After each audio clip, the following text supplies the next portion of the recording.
Disyembre 30, 1876. Sa malawak na damuhan ng Bagong Bayan, nakatayo si Jose Rizal habang naghihintay sa hatol ng kolonyal na pamahalaan ng Espanya. Sa totoong kasaysayan, dito natapos ang buhay ng pambansang bayani. Ngunit isipin natin sandali, paano kung hindi siya pinatay? Paano kung sa huling sandali, nagbago ang desisyon ng mga Espanyol?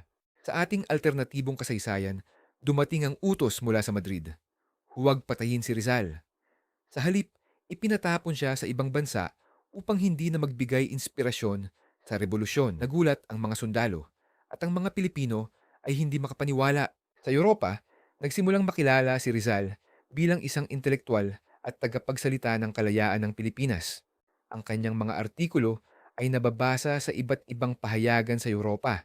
Unti-unti, napapansin ng mundo ang kalagayan ng mga Pilipino. Habang si Rizal ay nasa ibang bansa, patuloy pa rin ang himagsikan sa Pilipinas. Ang mga lider ng Katipunan, kabilang si Andres Bonifacio, ay nahati ang opinyon. Ang iba ay naniniwalang kailangan pa rin ang armadong laban, habang ang iba ay gustong sundin ang mapayapang reforma na ipinaglaban ni Rizal. Sa Europa, nagsimulang makilala si Rizal bilang isang intelektual at tagapagsalita ng kalayaan ng Pilipinas. Ang kanyang mga artikulo ay nababasa sa iba't ibang pahayagan sa Europa. Unti-unti, napapansin ng mundo ang kalagayan ng mga Pilipino.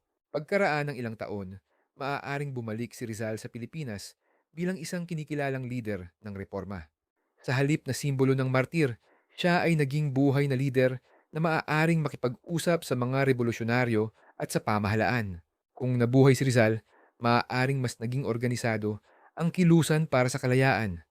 Posibleng pinagsama niya ang dalawang ideya, edukasyon at revolusyon. Sa ganitong mundo, maaaring mas maagang nakamit ng Pilipinas ang sariling pamahalaan. Sa tunay na kasaysayan, naging simbolo si Rizal ng sakripisyo. Ngunit sa alternatibong kasaysayan na ito, siya ay naging aktibong arkitekto ng kalayaan, isang lider na gumabay sa bansa hanggang sa simula ng bagong republika. Hindi natin mababago ang nakaraan, ngunit ang mga ganitong tanong ay tumutulong sa atin na mas maintindihan ang kahalagahan ng mga pangyayari sa kasaysayan. Kung hindi namatay si Rizal, ibang-iba kaya ang Pilipinas ngayon?